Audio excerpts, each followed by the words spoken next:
예, 오늘 요한계시록 11장입니다. 요한계시록의 3대 7제 재앙 중에서 전장인 10장과 함께 이어 7째 나팔 재앙이 있기 전에 있었던 그런 일입니다. 그래서 말씀드린 것처럼 요한계시록을 전반부 또 후반부 이렇게 나눌 때 오늘 이 10장과 11장, 특별히 11장 14절까지죠. 거기까지가 전반부와 후반부의 재앙을 연결해주는 마치 삽입된 그런 내용이다, 이런 말씀을 드렸습니다. 그래서 오늘 11장 15절에 보니까 7째 천사가 나팔을 불매 그랬잖아요. 그래서 7째 천사가 나팔을 부는 순간 첫 번째 대접 재앙이 또 시작이 되는 것입니다. 그래서 이제 계속 우리가 이 요한계시록에 나오는 재앙들, 심판의 내용들을 보았듯이 어땠습니까? 점점 그 심판과 재앙이 점진적이라 그랬죠. 앞에 나온 재앙들도 어마무시한 재앙들이었지만 점점 갈수록 정말 상상할 수도 없는 그러한 재앙들이 계속 이어지고 있습니다. 근데 그 중간에 오늘 10장과 11장 14절까지의 내용에 보면 그 힘센 천사가 나와서 요한 사도에게 여러 가지 이야기를 하는 내용이 나왔습니다. 이 힘센 천사가 천사장 미가엘인지 아니면 정말 힘이 장사인 천사인지 알 수는 없지만 그 10장에 보면 그 힘센 천사의 모습이 나왔었죠. 구름의 옷을 입고 얼굴은 해같이 빛나고 또 발은 불기둥 같고 손에는 작은 두루마리 책을 갖고 있고 오른발은 바다에 또 왼발은 땅에 소리를 지르면 우레와 천둥이 막 치는 이런 무시무시한 모습의 천사가 나왔습니다. 마치 이 모습은 그 천상에 있는 예수님의 모습을 연상케 하는 그런 모습입니다. 그러나 예수님이 천사는 아니라고 했죠. 그래서 이 천사는 하나님의 심판을 대행하는 천사다, 이렇게 말씀을 드렸습니다. 그래서 하나님께서는 세상을 심판할 때 직접 하시기도 하지만 이처럼 아주 신비롭고 영적인 존재인 천사를 통해서도 행하신다 하는 것을 알 수가 있습니다. 근데 이러한 하나님의 심판의 와중에 그래서 지금 앞에 나온 7가지의 그 인재앙 또 나팔재앙이 있는 중에 그리고 또 대접재앙이 시작되기 전에 지금 이런 심판에 대한 내용 중간에 뭐가 나옵니까? 여전히 은혜를 베푸시는 그 하나님의 모습을 보여주고 있습니다. 이 심판이 그냥 계속 진행이 되면 되잖아요. 근데 하나님께서는 한 명이라도 더 구원받는 사람들을 위해서 그 사람들의 심판을 면하게 하기 위해서 요한 사도를 통해서 말씀을 전하라, 이런 얘기를 하셨다는 것입니다. 그래서 우리가 이 요한계시록을 읽을 때 아주 중요한 키워드 중에 하나가 뭐냐면 세상을 심판하신 하나님, 그 하나님만 우리가 보는 것이 아니라 심판 너머에 계신 여전히 사랑과 은혜와 긍휼을 베푸시는 그 하나님을 우리가 꼭 만나야 할 줄로 믿습니다. 오늘 이 힘센 천사가 요한 사도에게 이런 이야기를 했습니다. 1절, 2절 한번 볼까요? 이렇게 시작이 됩니다. 또 내게 지팡이 같은 갈대를 주며 말하기를. 그러니까 그 힘센 천사가 요한 사도에게 말한 겁니다. 뭐라고? 하나님의 성전과 제단과 그 안에서 경배하는 자들을 측량하되 성전 바깥마당은 측량하지 말고 그냥 두라. 이것은 이방인에게 주었은즉 그들이 거룩한 성을 42달 동안 짓밟으리라. 지금 이 힘센 천사가 요한 사도에게 뭘 줬다고 했습니까? 지팡이 같은 갈대를 딱 줬어요. 그리고는 하는 말이 성전과 또 그 안에서 경배하는 자들을 측량하라, 이랬습니다. 우리가 앞에서 성전 안에서 찬양하는 사람들이 있었죠. 먼저는 14만 4천 명이 있었어요. 각 지파에서 12,000명씩. 그리고 또 셀 수도 없는 어마어마한 흰옷을 입은 성도들의 모습이 나왔습니다. 그들이 지금 성전 안에 있는 거예요. 여러분, 이 성전은 우리가 생각하는 이 구약에 나오는 성막이나 또 예루살렘에 있는 성전의 모습이 아닙니다. 천상의 성전이에요. 어마어마하게 큰 성전입니다. 거기에는 지금 성도들을 측량하라 이런 표현이 나왔습니다.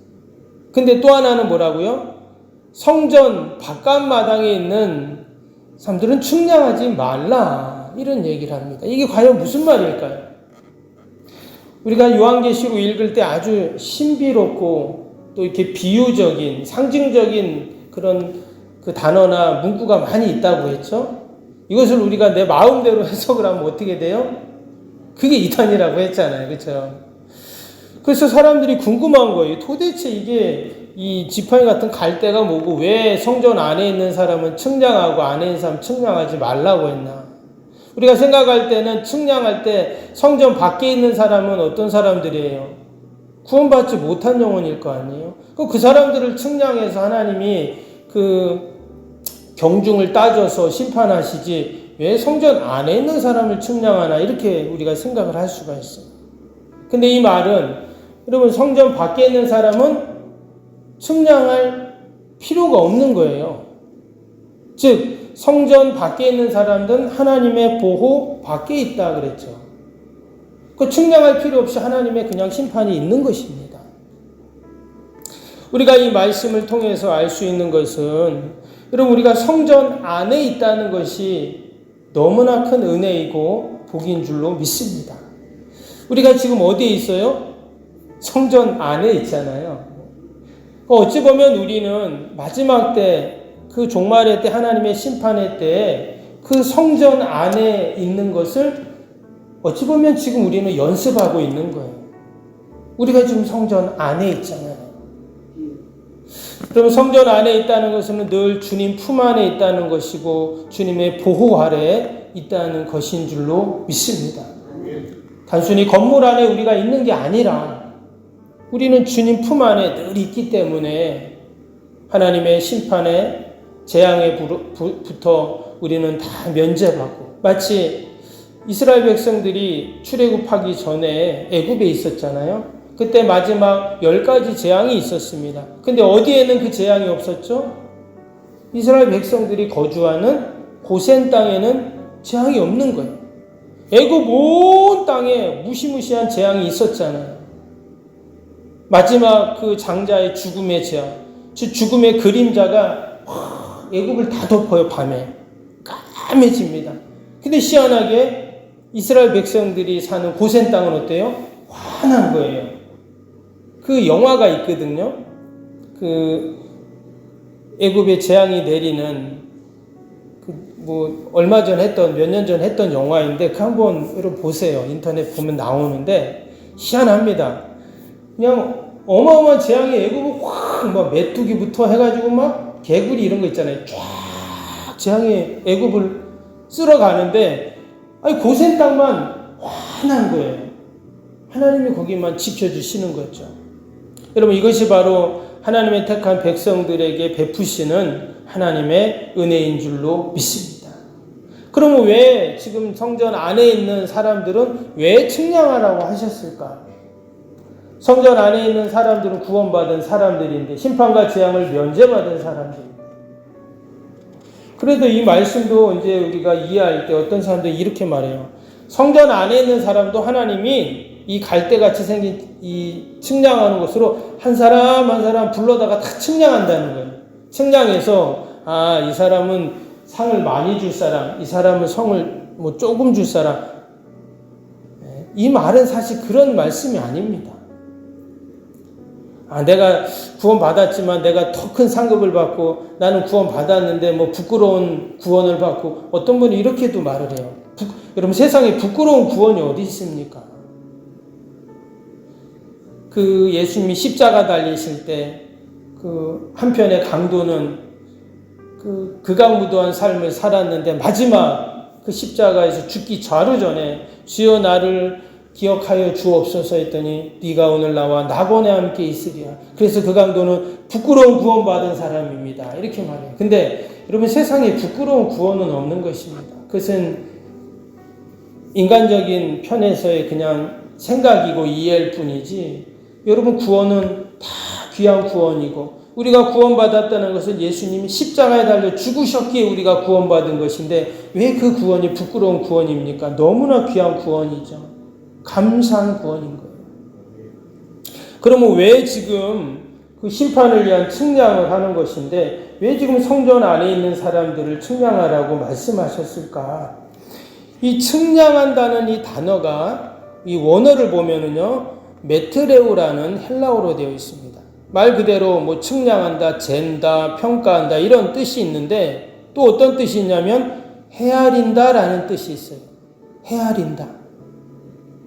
그래서 이미 하나님께 인치심을 받은 성도들은 마지막 날에 하나님의 심판으로부터 면제를 받는다고 했죠. 근데 여기서 지금 성전 안에 있는 사람을 측량한다는 말은 하나님께서 성전 안에 있는 사람들을 헤아리신다 이 말. 하나님이 헤아려 주신다 하는 거예요. 지금 성전 안에서 이 사람들이 뭐를 하고 있습니까? 우리가 앞에서 보았던 것처럼 하나님을 찬양하고 경배하고 송축하는 그런 일을 하고 있다 그랬죠. 근데 하나님이 그 한 사람 한 사람들을 하나님을 찬양하는 사람들을 어떻게 해요? 헤아려 주시는 거예요. 헤아려 준다는 것은 꼭 안아주시는 것이고 쓰다듬어 주는 거고 또 격려해 주시는 것이 바로 헤아려 주시는 거예요. 그러니까 하나님은 어떤 하나님이냐? 헤아려 주시는 하나님. 마치 이 땅에 사는 동안 그 치열한 그 삶에 살았던 그 성도들, 그러나 끝까지 신앙의 정조를 지키고 그 마지막 때 그 하나님의 천상 예배, 어린 양의 혼인잔치에 참여해서 하나님을 찬양하고 경배하는 그 성도들을 어떻게 해요? 헤아려 줍니다. 여러분 초대교회 성도들이 이 메트레오라는 이 단어를 다 들었을 때 그들은 어떻게 생각했을까요? 그래, 우리가 이런 핍박과 환난을 지금 당하고 있지만 우리가 저 하나님 나라 갔을 때 하나님이 우리를 다 안아주시고 우리를 헤아려 주시고 또 우리를 쓰다듬어 주실 거야 라는 그러한 믿음과 여러분 신앙을 갖게 되었는 줄로 믿습니다. 아멘. 노아 시대 때도 여러분 노아 홍수 심판 때 어땠어요? 그 방주 밖에 있던 사람들은 다 심판을 받게 되는 겁니다. 그러나 그 방주 안에 있었던 자들, 마치 성전 안에 있었던 자들을 하나님께서 다 구원하시고 또 헤아려 주셨던 것처럼 이 땅을 살아가는 우리 모든 믿음의 성도들도 마찬가지입니다. 우리가 언젠가는 하나님 나라에 들어갈 텐데 그때 하나님은 우리를 다 헤아려 주시고 또 우리가 이 땅에 사는 동안 때로는 참 연약하고 손해보고 무시당하고 힘들 때도 있었지만 그러나 하나님이 우리를 다 헤아려 주심을 생각하면서 우리가 믿음으로 승리하는 저와 여러분이 되시기를 주님의 이름으로 축복합니다. 우리 오늘 주일 기도 함께 하겠습니다. 1번부터 15번까지 기도입니다. 주일 기도. 하나님과의 친밀함이 더욱 넘치며 주님의 뜻을 통찰하게 하옵소서. 아멘. 건축이 진행되는 동안 날마다 샘솟는 하늘의 은혜로 채워 주옵소서. 아멘. 영역과 리더십 건강을 더하사 교회 건축을 은혜롭게 섬기게 하옵소서. 아멘. 신령한 생명의 양식을 공급함으로 성도들의 영혼이 부흥하게 하옵소서. 아멘. 건축을 위하여 맡겨진 소임을 더욱 충성스럽게 감당하게 하옵소서. 아멘. 영적으로 충만하여 하나님의 은혜가 날마다 샘솟듯 넘쳐나게 하옵소서. 아멘. 앞장서서 섬기시는 장로님들의 가정과 자녀와 사업에 복을 더하여 주옵소서. 아멘. 모든 중직자들이 마음을 모으고 정성을 모아 성전을 짓게 하옵소서. 아멘. 건축 현장과 건축위원들에게 지혜와 지식의 영으로 충만케 하옵소서. 아멘. 하나님의 마음을 알고 하나님의 영광에 합당한 성전을 세우게 하옵소서. 아멘. 모든 성도들이 건축위원이라는 주인의식을 가지고 기도에 힘쓰게 하옵소서. 아멘. 구역원들이 말씀의 꼴을 풍성히 먹도록 먼저 은혜를 경험하게 하옵소서. 아멘. 교회의 영광을 위해 맡겨진 사명을 기도함으로 감당하게 하옵소서. 아멘. 평신도 지도자들이 굳은 일이나 힘든 일에 앞장서 섬기게 하옵소서. 아멘. 한마음으로 주님의 비전을 보게 하시고 믿음으로 승리케 하옵소서. 아멘. 예수님의 이름으로 기도합니다. 아멘. 사랑과 은혜가 충만하신 하나님 아버지, 분명히 마지막 때에 하나님의 심판과 요한계시록에 기록된 이 무시무시한 재앙들이 분명히 있을 줄로 믿습니다. 그러나 하나님 인치심을 받은 우리 구원받은 하나님의 백성들은 아버지 저 하나님의 천상 예배에 참여하여 찬양하고 경배하고 하나님을 송축하는 날이 분명히 있을 줄로 믿습니다. 하나님은 그 한 사람 한 사람을 다 헤아려 주시고 또한 아버지 어루만져 주시고 안아주시고 격려하시는 그 마지막 때를 우리가 늘 소망하면서 우리가 믿음으로 우리가 이 땅에서 승리하는 삶을 살게 하여 주옵소서. 맡겨진 사명 또 우리 삶의 자리를 우리가 넉넉히 지켜갈 수 있도록 우리가 더욱더 믿음으로 견고하게 하여 주옵소서.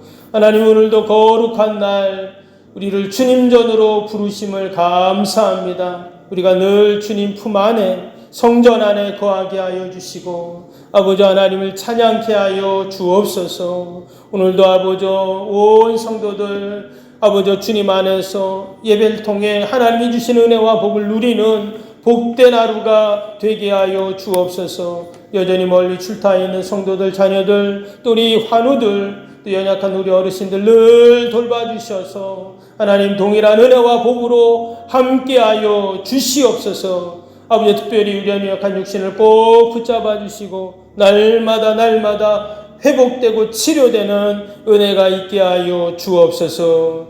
하나님 이 나라 민족을 긍휼히 불쌍히 여겨주시고 우리 대통령 의정자들에게 하늘의 지혜를 더하여 주옵소서. 아버지 이제 얼마 있으면 총선이 있습니다. 우리 지역에 꼭 필요한 일꾼이 세워지게 하시고 믿음의 일꾼이 세워져서 정말 이 지역이 더욱더 발전하고 살기 좋은 땅이 되게 하시고 무엇보다 포항 성시화가 하루속히 이루어질 수 있도록 하나님께서 은혜를 베풀어 주옵소서. 그 일을 위해 우리 교회가 더 기도하게 하시고 우리의 전도의 동력이 일어나게 하시고 온 교회들이 연합하고 하나 되어서 아버지 주님의 지상명령을 잘 이루어가게 하여 주옵소서. 하나님 오늘도 우리 아이들 또 우리의 다음 세대들 하나님 청년들 하나님 꼭 붙잡아 주시고 늘 믿음 안에서 서게 하여 주시고 말씀 붙잡고 승리하게 하시고 주님께 기둥 같은 일꾼들로 다 삼아 주옵소서. 감사하며 예수님의 이름으로 기도하옵나이다. 아멘. 하늘에 계신 우리 아버지의 이름을 거룩하게 하시며 아버지의 나라가 오게 하시며 아버지의 뜻이 하늘에서와 같이 땅에서도 이루어지게 하소서. 오늘 우리에게 일용할 양식을 주시고 우리가 우리에게 잘못한 사람을 용서하여 준 것 같이 우리 죄를 용서하여 주시고 우리를 시험에 빠지지 않게 하시고 악에서 구하소서. 나라와 권능과 영광이 영원히 아버지의 것입니다. 아멘.